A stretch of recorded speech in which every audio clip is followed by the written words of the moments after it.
Aokigahara Diary. Made by JJ's Pasta.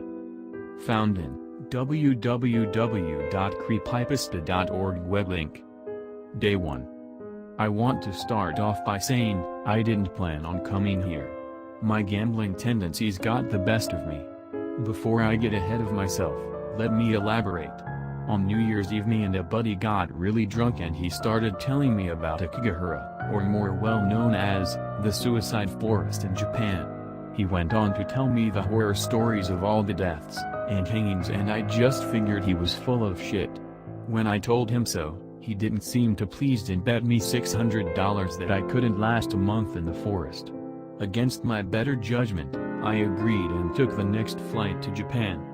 I was also told that I have to keep a journal with me at all times. He made it very clear that he wants an entry for every day, his exact words being, "Write your heart out. But don't lose your head." I hate to tell him that if nothing interesting happens, he's not getting an entry. Besides, the deal was that I last a month. Anyway, along with this journal I packed a month's worth of bottled water and canned food for my trip, as well as all the other camping essentials. It's going to be a heavy load, especially considering this forest is almost 14 miles long, but I suppose I put myself in this position. I will update as I venture on and once more before I head to bed. There are signs everywhere throughout the forest, some in Japanese as one would expect and others are in English. Each says something different, I'm sure, but I'm running across those that say, "Think about your family." It left an eerie feeling in the pit of my stomach, but I just kept walking past it and tried to ignore it. There are a surprising amount of people here. For this to be such a depressing place, it's quite the tourist attraction. I've only hiked in about a mile, so I'm going to head in about 2 more before the sunlight fades. I'd like to have a tent set up by then. Last entry before bed. I managed to get my tent set up just as the sun left the horizon. Once I was settled and ate a can of beans, a man came up to my tent. I had no idea who he was, but he seemed very worried about me. He knew a tad bit of English and tried his best to explain more about the forest, but eventually gave up. All he could really say that wasn't total nonsense and jibber-jabber was, "Forest is bad. You come in but never out." Yeah, that's exactly what I wanted to hear. Day 2. I slept pretty well last night. This forest is strangely quiet once the stars are out. There were no birds flying around, no crickets were chirping, just pure silence. The only sound was that faint ringing that you can hear when there is no noise. Apparently it's your brain making up for the silence or some shit like that. After sitting outside my tent for a while, I began to see why people find this place so creepy. It has a strange vibe to it. It's hard to explain and I don't have time to explain. I will update if anything interesting happens. After I finished my breakfast, I packed everything up and headed out for another hike. Only about half a mile from my original campsite I met a local who happened to speak English and we exchanged names and began talking. We started with small talk and I eventually asked him how spoke English so well. He told me that he studied abroad in America for 6 years before returning to Japan to catch up with his family. Our conversation got more in depth and he told me that he had grown up just about 3 miles from Aokigahara and had quite a bit of history to share. He told me since about 1988 an average of 100 suicides occurred each year. With that he said that he had to head back home. Before he ran off, I asked why he was in the forest in the first place and his answer chilled me to the bone. His voice went monotone and he said, "To pay my respects, of course." When I said I came back to visit my family, I meant they were here in this forest. I stared blankly for a second, trying to think of what to say. Before I could muster any speech, he was halfway up the path headed to the entrance. I felt bad for the guy. I mean, this forest took his family away. Wait, what am I saying? All the horror stories I've heard of this place are starting to get to me. Day 5. Okay, so I slacked off for a few days, but what does it really matter? It's not like my buddy's going to read this shit anyway. I doubt anyone will. It has been a couple of days since I met that local I wrote about it in Day 2 and I'm really wishing he would come back. It sucks being out here alone with no one to talk to. The only people who are here either don't speak my language or don't speak at all. I think you know what I mean by that. Call me morbid, but aside from this place being mind-numbingly boring, it's pretty relaxing. It's really hard to write and hold back vomit at the same time, but I'll try my best because no one will ever believe this if I don't write it down. The guy I spoke to the other day, the one who said he was paying his respects, popped up in the forest again. That's not the unbelievable part though. Let me explain. I had all my things on my back and was heading a bit deeper into the forest and had turned to look at a nearby creek when I felt something brush against my cheek. I quickly turned on my heels and swatted at it thinking maybe it was some spider I'd never seen, but when I saw what I was swatting at I wished it had been a spider. Suspended in midair, still on his feet, were tennis shoes, his tennis shoes. I vomited and cried. I don't know why I cried. I only talked to the guy for 20 minutes at the most. I didn't have any emotional connection if any. Still, though, my body's reaction was to sob as if I'd lost my mother. I've done what I can with getting the burn of vomit from the back of throat, but it seems to be a lost cause. I've decided to move on and try to make it to Mount Fuji. I've heard it's worth the hike. Then again, once I get there I don't know what I will do for the rest of my stay. I may just stay there for the rest of my time here so I don't have to walk back and see this site again. I was given the fortune of meeting the guy who has to inspect the forest once or twice a week. Well, he doesn't have to. He just chooses to. He came up to my tent, maybe around 7 p.m., and peeked in. Lucky for him I wasn't getting dressed or anything. I was a bit startled, however. He was very old and his face seemed to wrinkle more as he spoke. Glad to see someone hasn't given in. His English was great and I was taken aback by it. He began to leave but I stopped him before he went off. "Sir?" I called out. "Sir, come back." I heard his footsteps approach my tent once more. "Yes, young man?" His voice was soft and had a slight whistle to it. "What did you mean by, given in?" I asked, unsure if I even wanted an answer. He frowned slightly and looked to the ground. "This forest here, boy, has seen just as much death as a battlefield.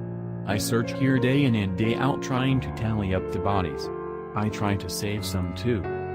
His words fell heavy like bricks and tugged on my heart. "Have you ever saved anyone before?" Again there was an uneasiness in my voice. My mind screamed out no, but my morbid curiosity pushed away the objection.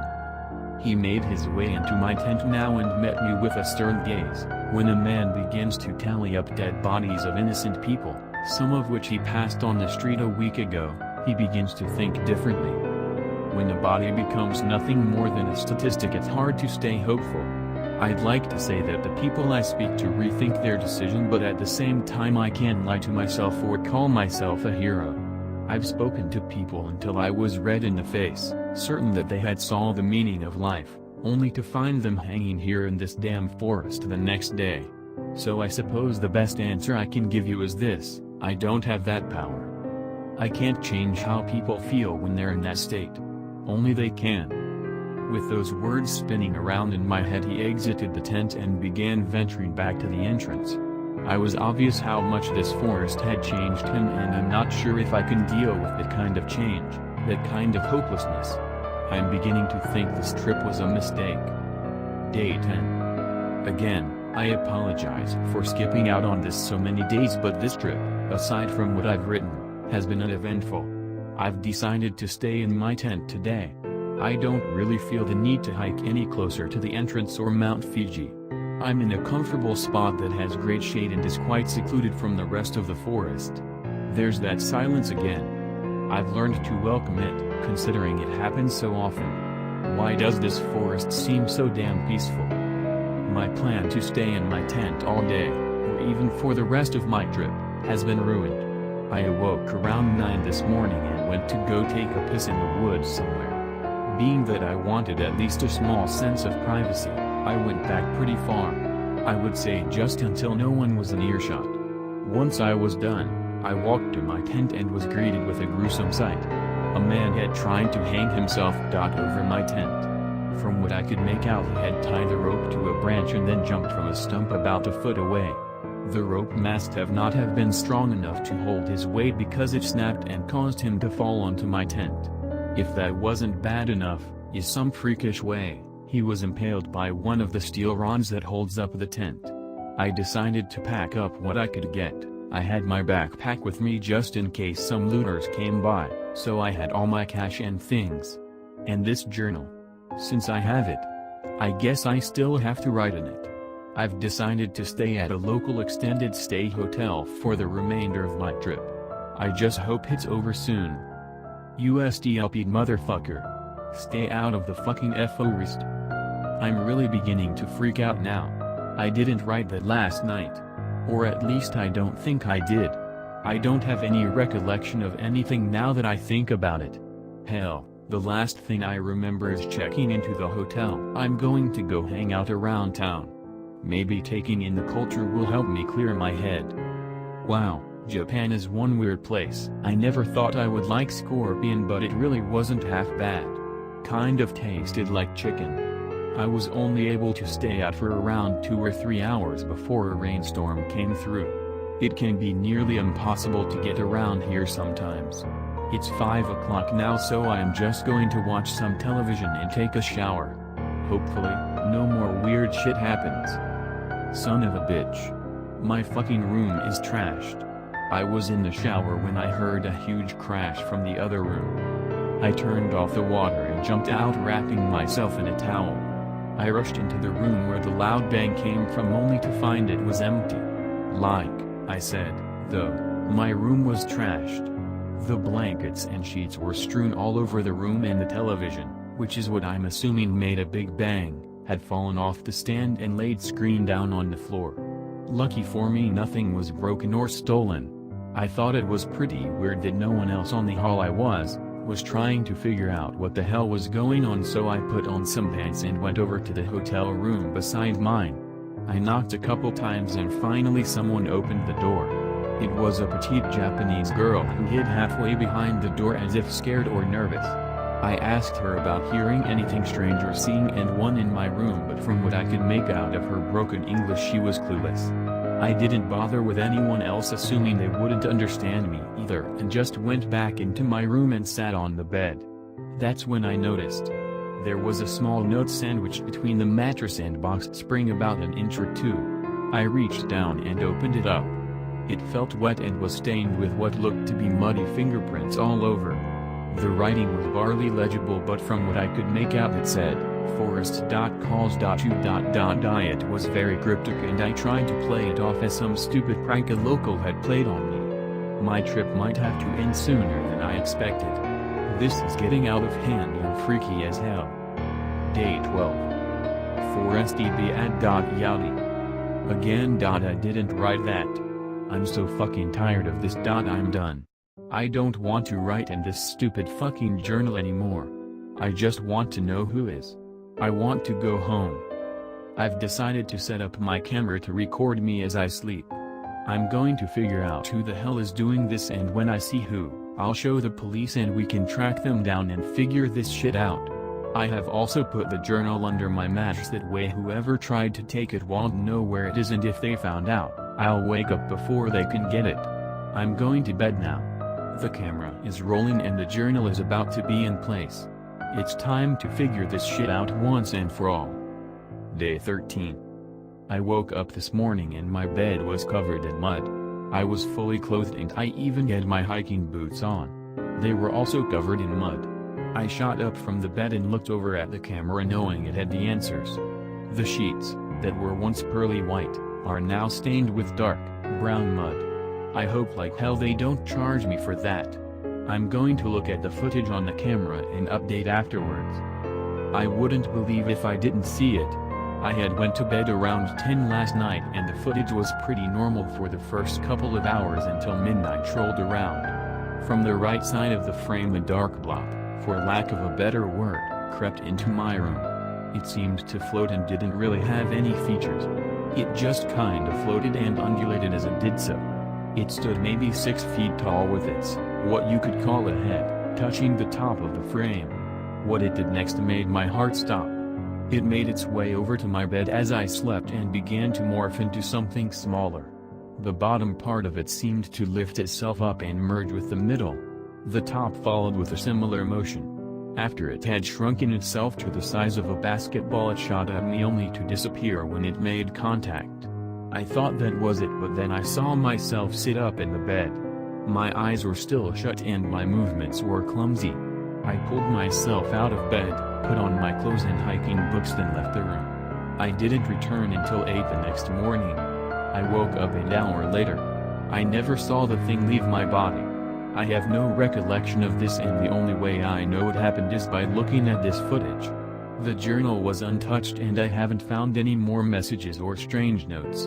I'm going to take a shower to clean off and then speak to someone at the front desk about the sheets.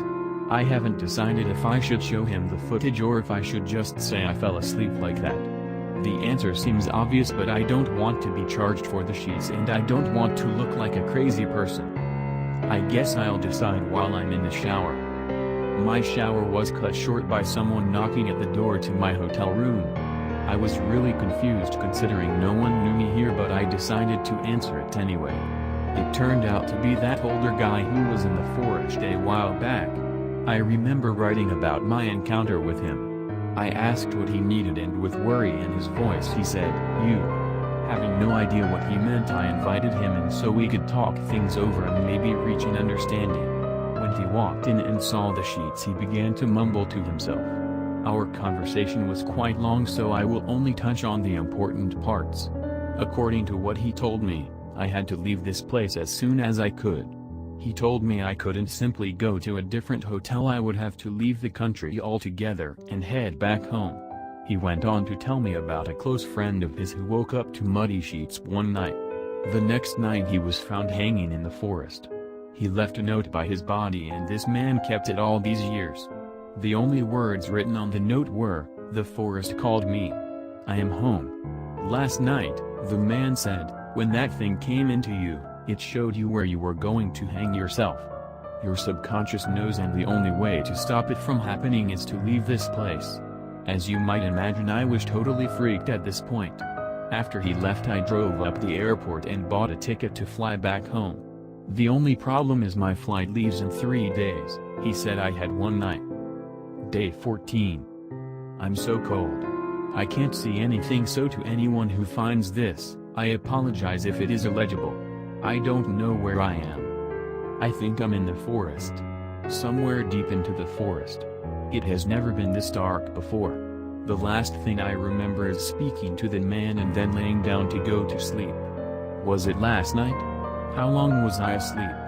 The only thing I know at this point is that whatever wanted me in the forest has gotten me. It's so cold. I can barely move my fingers to write this, but I have to warn everyone. This place is not safe. If you are going to visit here, don't stay overnight. Don't even come. Just stay home. It's safe there. I think I'm going to try and make my way out of here. My eyes have adjusted to the darkness and I think I can make my way around if I walk slowly. I need to get out of here before it is too late. I should have stayed where I was in waiting for sunrise. Although I can make out my surroundings, it just makes it worse. One would think that regaining a sense of sight that you once lost would put one at ease. I'll admit that it did at first, but as I continued walking, all I could see were the bodies. They were hanging from the trees and some just laid on the ground with a noose still attached but broken. The trees themselves even seemed to morph into mutilated bodies of those less fortunate. The bodies lay eviscerated, leaving me with no hope and vomit in my throat. I'm beginning to think that fate may be better than the one I am suffering. Day 15. I'm not sure when I collapsed or how long I was out. The last thing I remember seeing were those bodies and then nothing. It all goes blank. The sun still hasn't risen, but I do believe another day has started. Something about it feels different. After I pulled myself to my feet, I made it over to a tree, trying to steady myself as I was still woozy. I have been standing here for what feels like hours. My legs are shaky and sore, but I have to press on. I have to make it out. The sun finally rose. It was such a beautiful sight. As it rose in the distance, I just stared in awe. The warmth of its rays warmed my pale goosebump-ridden skin. I couldn't help but let a smile spread across my face. Pushing aside the thrashing pain in my legs, I pushed on. I pushed myself to the exit of that forest and finally made it out to the entrance, where I fell to the ground and one more time. This time, however, wasn't out of weakness but out of solace. I was free, I escaped. The man that had spoken to me within the first few days of my arrival met me at my hotel room that afternoon after I cleaned up. He spoke with a low tone but made it clear as to what I had accomplished. I'm on a plane back home now and I could care less about the money or the stupid forest.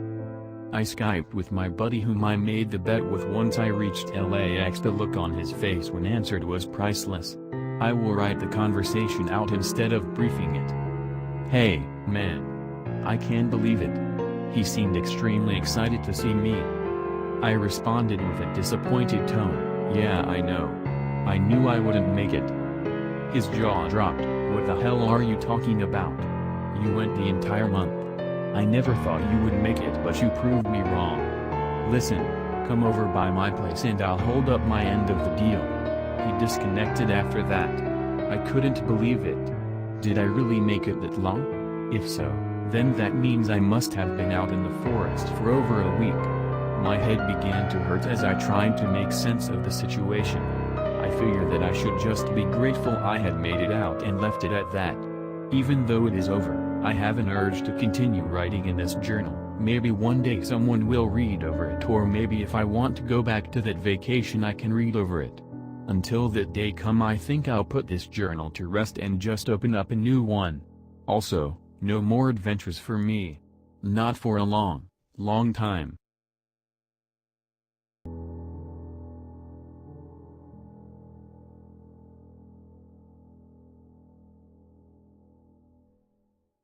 If you guys wonder where I find these creepypasta stories, the link is in the description below.